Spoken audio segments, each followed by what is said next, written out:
Goliathi alijidai kwa nguvu zake binadamu kupigana na majeshi ya Mungu aliye hai, lakini kijana Daudi aliyemtumaini Mungu aliweza kumpiga Goliathi na kumuua.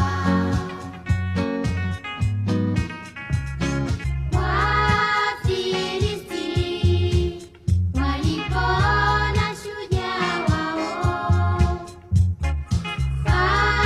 amekufa, walitimua mbio wapate kujiponya nafsi zao, walikimbia sawa na mapepo kwa jina la Yesu, yanatoroka sawa na wachawi kwa jina la Yesu, wanakoma ubishi.